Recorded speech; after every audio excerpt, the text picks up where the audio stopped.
তো এই হচ্ছে আমাদের চিকেনের এই কালার, খুব সুন্দর কালার এবং স্বাদটাও এসেছে। অনেকদিন পর পিকনিক হচ্ছে। আর এখানে শসা পেঁয়াজ কোচানো রেডি আছে, ভাতও বাড়া হচ্ছে। আচ্ছা, আমাদের রাঁধুনি প্রত্যেকবারের নয় বরাবর।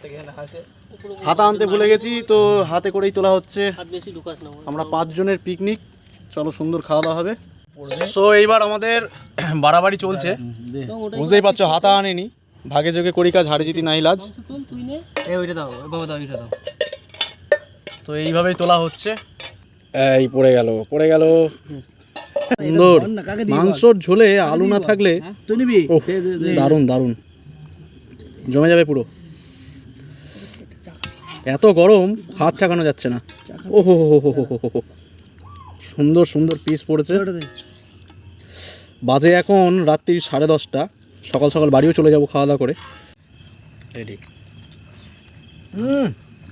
যা হয়েছে না কি বলবো। পিকনিকে একটু কম বেশি আপ অ্যান্ড ডাউন থাকে, কিন্তু অল্প জনের পিকনিক হলে রান্নাটা ঘরের মতনই হয়, আর সেরকমই হয়েছে। অসাধারণ। রহমত কি বলছে, দেখো কি বলছে। কেমন আছে রে? ভালো হয়েছে, বিশাল আছে না? আশা করি এত ভালো, এতটা ভালো হবে। আর যে রাঁধুনি তার ফিডব্যাক নাও, কেমন কি বলছে। কেমন আছে বল, তোর কেমন লাগছে? আমার মোটামুটি লাগে, খুব ভালো নয়। এবার এদিকে দাও। আমার তো খুব ভালো লাগছে, একদম একের। আর রাঁধুনি কাকা কেমন লাগছে?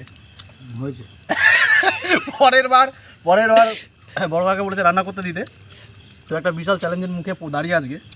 আর রাঁধুনি তো বরাবরের জন্য নিজের মানে ভালোটা কোনোদিনও বলবে না, সেই জন্য বললো মোটামুটি হয়েছে। ওটা ওর বড় মন। তো ঠিক আছে, তাহলে গুড নাইট। ভাত দেও কিন্তু।